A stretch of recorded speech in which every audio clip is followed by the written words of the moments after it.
लोकसभा चुनावों के कुल 6 चरण भले ही पूरे हो चुके हो, पर वहीं 7वें और आखिरी चरण के चुनाव प्रदेश में 1 जून को चुनाव होने हैं, जिसका प्रचार प्रसार जोर शोर से चल रहा है। इसी कड़ी में ऑल इंडिया कांग्रेस पार्टी की राष्ट्रीय महासचिव प्रियंका गांधी आज चंबा पहुंची और अपनी पार्टी के कांगड़ा चंबा से लोकसभा प्रत्याशी आनंद शर्मा के लिए वोट भी मांगे।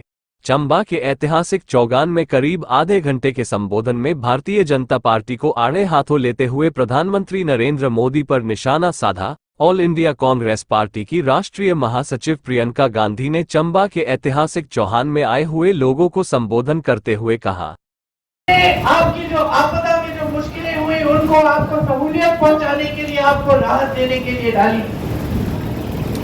आपने खुद देखा कि सरकार के एक एक मंत्री, मुख्यमंत्री जी और सारे मंत्री नीचे आ गए, जमीन पे आए।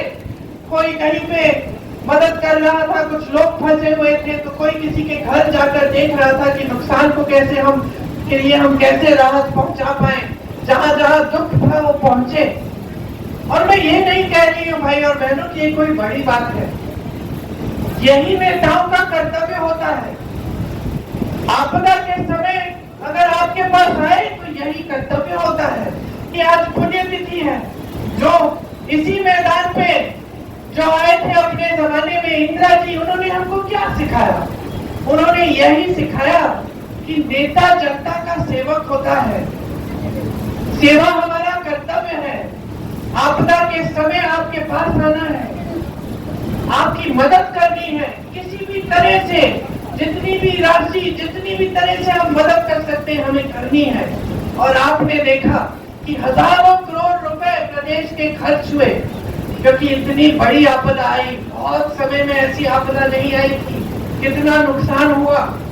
मैंने देखा, मैं हर जगह गई थी, मैंने देखा कि कैसे घर टूट गए थे। एक परिवार में अभी तक मुझे याद है, एक परिवार के 6-7 सदस्य गुजर गए।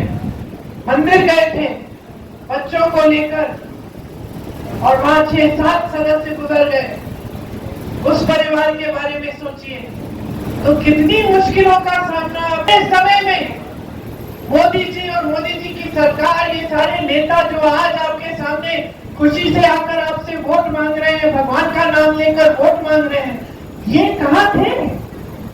इन्होंने क्या किया आपकी मदद के लिए? अपना कर्तव्य तक नहीं निभाया, उल्टा जो राशि आनी थी वो रोक दी।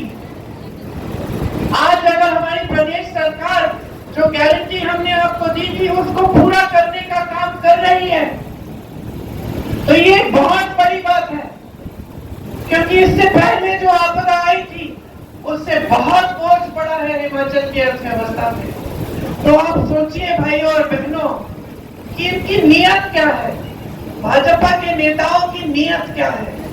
क्या ये साफ नियत है कि आप मुश्किलों में हैं, इतनी बड़ी आपदा आती है, इतना बड़ा संकट झेल रहे हैं, साल लगेंगे शायद सारी सड़कों की मरम्मत को करने में, जो जो टूटा उसको ठीक करने में, और जो गुजर गए उनके बारे में तो जीवन भर उनके परिवार के लोग उन्हें याद करेंगे और वो दुख झेलेंगे। लेकिन भाजपा के नेता, भाजपा की सरकार ने आपको नकारा, और सिर्फ राजनीति की वजह से नकारा, सिर्फ इस वजह से नकारा कि आपने कांग्रेस की सरकार चुनी थी और उसके बाद उस सरकार को गिराने का काम भी किया, कोशिश बहुत की। ये तो हमारी सरकार एकजुट रही और हमारे विधायक एकजुट रहे काफी हद तक, इसलिए हमारी सरकार बच गई। लेकिन इनकी बस चलती तो आपकी चुनी हुई सरकार, वही मंत्री जिन्होंने आपदा में आपका साथ दिया, वही लोग चले जाते और एक नई सरकार लाते और सिर्फ सत्ता के लिए राज करते, आपका सिर्फ फायदा उठाते हैं, आपके सामने आकर आपको तरह तरह के झूठ सुनाते हैं। आनंद शर्मा जी बोल रहे थे इनके वादों के बारे में, कौन सा वादा इन्होंने पूरा किया? जितने वादे किए सारे वादे तोड़े हैं। इनकी बातें न गहरी हैं और न आप इन पे भरोसा कर सकते हैं, हल्की बातें हैं। आजकल आप खुद देख रहे हैं कि मोदी जी किस तरह की बातें कर रहे हैं। देश भर में जाकर कह रहे हैं कि कांग्रेस पार्टी के नेता आपकी भैंस चुरा लेंगे, आपके मंगलसूत्र चुरा लेंगे। कैसी बातें हैं ये।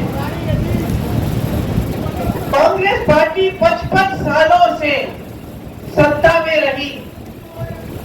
जानते हैं 55 सालों से कांग्रेस पार्टी सत्ता में रही, देश 70 सालों से आजाद रहा है कि आप एक सही, सच्ची और ईमानदारी राजनीति लाएंगे अपने प्रदेश में।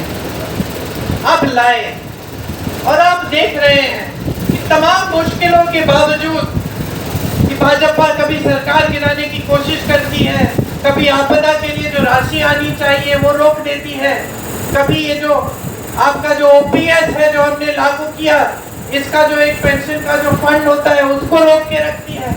लेकिन तमाम मुश्किलों के बावजूद हमारी सरकार दिन रात आपके लिए काम कर रही है और ईमानदारी से कर रही है। ये निर्णय आप